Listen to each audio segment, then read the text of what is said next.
राधे राधे दोस्तों जो ये आचार्य प्रशांत जी है, इनको बहुत दुनिया जानती है, मानती है, बट हम भी कभी कभार सुन लेते हैं। लेकिन इनकी बातों में दोस्तों मुझे तो रस आता नहीं है, क्योंकि ये इनकी बातों में कोरा निरस ही निरस मुझे लगता है। और हालांकि ये जो ज्ञान देने की कोशिश कर रहे हैं वो ठीक है, उसमें कोई बुराई नहीं है, लेकिन उसमें ना सरसता नहीं है, निरसता ज़्यादा आती है।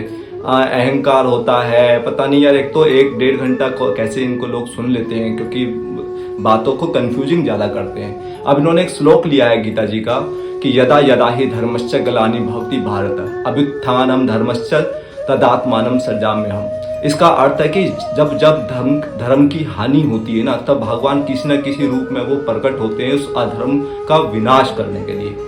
अब इसका सीधा सीधा एग्जाम्पल है ना, बोलो ना, खुल के बोलो। आप क्यों प्राचीन काल में जा रहे हैं कि रावण था उस समय, या दुर्योधन था, ठीक है, अर्जुन था, तमाम तरह की बातें बता रहे हो। आज के युग में बताओ ना, आज के युग में आप क्यों डरते हो? यदा यदा ही धर्मस्य ग्लानि भवति भारत, जब जब धर्म की हानि होती है। राम का अस्तित्व नकारने वाले, राम का बर्थ सर्टिफिकेट मांगने वाले लोग आज कहाँ हैं? भगवान अब कोई कह दे कि मोदी और योगी ने बनाया, नहीं, भगवान की ही ये लीला का विस्तार होता है। किसी मोदी जी में कोई हिम्मत नहीं है, ना ही योगी जी में हिम्मत है, और ना ही वो सूरदास संत जो रामभद्राचार्य जी हैं, ना ही उनमें इतनी हिम्मत है। ये सब भगवान की लीला का विस्तार होता है। कब किसको चुनना है, कब किसको सेंटर में लाना है, कब किसको क्या करवाना है। एक सूरदास संत ने 540 या जितने भी उन्होंने प्रमाण दिए कि राम मंदिर वहां पे है, वो सब प्रमाणित हुए ना।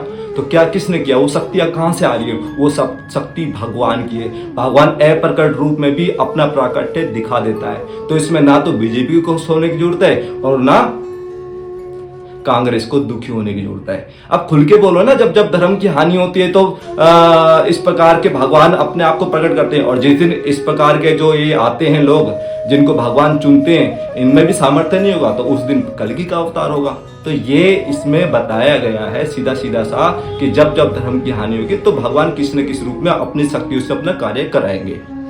अच्छा, अब राम मंदिर बन गया। अब हमारा जो सनातन धर्म है ना, वो किसी का विरोधी नहीं है। उसका एक ही स्लोगन है कि सर्वे भवन्तु सुखिनः, सर्वे संतु निरामय। वो किसी के भी प्रति ना द्वेष भावना नहीं रखता। अब विरोधी पक्ष में उनके ये नहीं है, राम मंदिर तो चलो हमने बना लिया, अगर हम एक पक्ष के प्रति अगर विद्वेष भाव मन में रखा, राम मंदिर एक प्राइमरी कक्षा है। जैसे एप्पल को दिखाकर ए लिखा जाता है, बॉय को दिखाकर बी लिखा जाता है, ऐसे ही मंदिर एक सबसे पहली सीढ़ी है भगवान की पूजा अर्चना करने के लिए। लेकिन आगे की क्लास क्या है कि आपको हृदय मंदिर में राम लाने हैं। जब आपको हृदय मंदिर में राम लाने हैं ना, तो किसी के प्रति द्वेष भी नहीं होना चाहिए और किसी के प्रति राग भी नहीं होना चाहिए।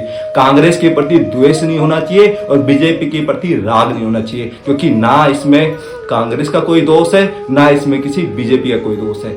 हाँ, धर्म अधर्म की इसमें बात थी। और शुरू से देखो, जो राम जी ने महाराज से कहा था कि तू इस प्रकार का कार्य क्यों कर रहा है, अधर्म क्यों बढ़ा रहा है, तो उन्होंने क्या कहा था? आपका धर्म है देवीय शक्ति बढ़े और मेरा धर्म है आसुरी शक्ति बढ़े। तो मैं अपने धर्म का विस्तार कर रहा हूं, आप अपने धर्म का विस्तार करो। अब हर आदमी की अपने अपने धर्म को समझने की एक अलग प्रक्रिया होती है, ठीक है। तो इस प्रकार से आप खुल के आप बताइए कि भैया इस प्रकार की चीजें होती है, ठीक है। हर किसी की अपनी अपनी सोच समझ हो सकती है। अब कोई ये सोच सकता है कि यार हमारे कार्यकाल में ये सब हुआ, नहीं। ये सिर्फ और सिर्फ जो भगवान का भक्त होता है ना, वो हर क्रिया में भगवतीय कृपा ही महसूस करता है। उसमें कोई हाँ ठीक है, भगवान ने किसी न किसी को तो चुनना होता है, ये बात तो ठीक है, किसी न किसी को वो चुनते हैं। एक सूरदास संत के श्रीमुख से इस प्रकार के प्रमाणित राम जी के मंदिर के लिए इस प्रकार से प्रमाण उनसे दिवाया गया, तो ये किसने किया? ये सब भगवान की लीला का विस्तार होता है। किसी संत में या किसी योगी या मोदी जी में सामर्थ्य नहीं है।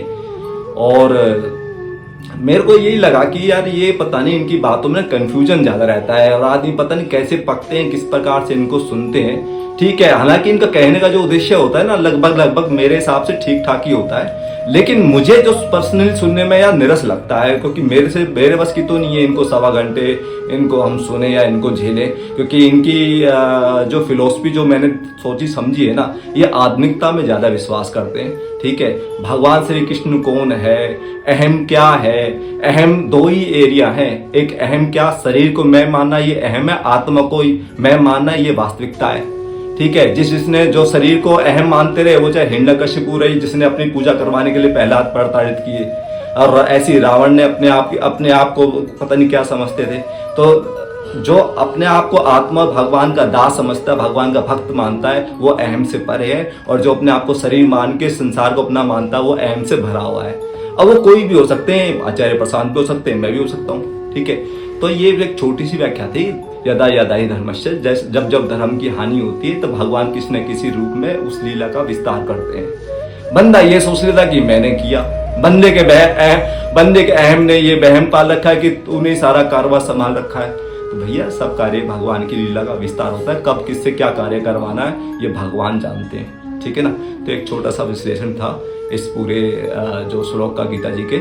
और बाकी गीता जी में क्या लिखा है क्या नहीं है, आगे आगे जैसे जैसे ये साहब बोलते रहेंगे तो हमसे जो भी विश्लेषण हुआ करा करेंगे। ठीक है, बाकी जब आगे अगर आप फॉलो करेंगे, सुनते रहेंगे, समझ में आ जाएगा कि ये सारे विश्व में चल क्या रहा है ये। ठीक है ना, तो एक छोटा सा देखो मेरा एक मानना है, किसी के प्रति द्वेष भावना ना हो, किसी के भी प्रति द्वेष भावना ना हो। अगर आप आस्तिक हो ना, तो आस्तिकता का मतलब ये है कि हृदय में सिर्फ और सिर्फ भगवान आने चाहिए। अगर हृदय में किसी के प्रति द्वेष भी आ गया ना, राग भी आ गया, तो आप भगवान से वंचित हो गए। मंदिर बनना वो एक प्राइमरी क्लास है, लेकिन हृदय में अगर मंदिर नहीं बनाए, हृदय में अगर सबके प्रति सद्भावना नहीं हुई, तो आप मंदिर से वंचित रह जाएंगे। ठीक है, जय जय श्री राधे।